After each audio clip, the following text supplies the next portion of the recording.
সুনামগঞ্জের ধর্মপাশা উপজেলার সুখাইর রাজপুর উত্তর ইউনিয়নের জাল ভোটের অভিযোগে বিএনপি বিক্ষোভ মিছিল ও প্রতিবাদ সভা অনুষ্ঠিত হয়েছে।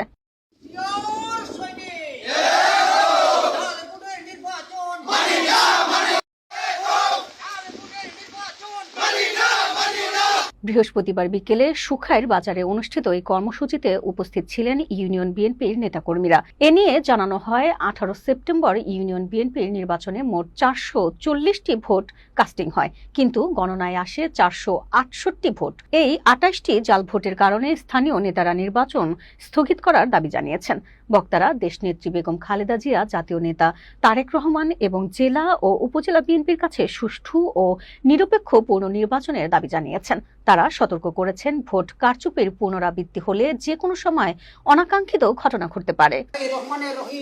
বাংলাদেশ জিন্দাবাদ, বাংলাদেশ জাতীয়তাবাদী দল বিএনপি জিন্দাবাদ, জিন্দাবাদ, বেগম খালেদা জিয়া জিন্দাবাদ, জিন্দাবাদ, তারেক রহমান জিন্দাবাদ, জিন্দাবাদ।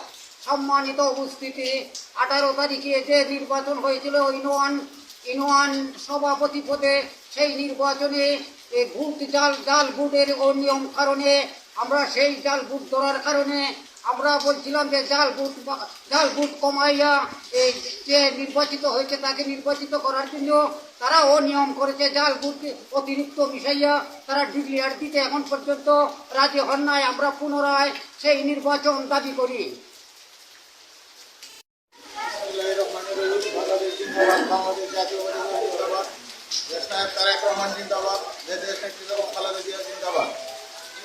সম্মানিত এলাকাবাসী, আমরা সুখাই রাজাপুর উত্তর ইউনিয়নে 18 তারিখে যে নির্বাচন হয়েছিল সেই নির্বাচনে জাল ভোটের কারণে নির্বাচন এখনো ফলাফল দেওয়া হয় নাই। আমরা চাই এই অনিয়মের বিরুদ্ধে আবার নতুন করে আমরা পুনরায় নির্বাচন চাই। পুনরায় নির্বাচনের মাধ্যমে আমরা একটা ভালো ফলাফলের মাধ্যমে আমরা এই নির্বাচন আবার আমরা জেলা কমিটি এবং এই নির্বাচন কমিশনের কাছে আমরা দূর দাবি জানাচ্ছি, আমরা আবার পুনরায় নির্বাচন চাই। বাংলাদেশ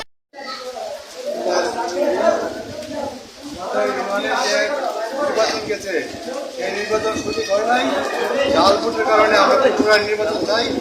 আমরা সুনামগঞ্জ জেলার কাছে এবং ধর্মপাশা উপজেলার কাছে আমরা সুস্থ একটা নির্বাচন চাই।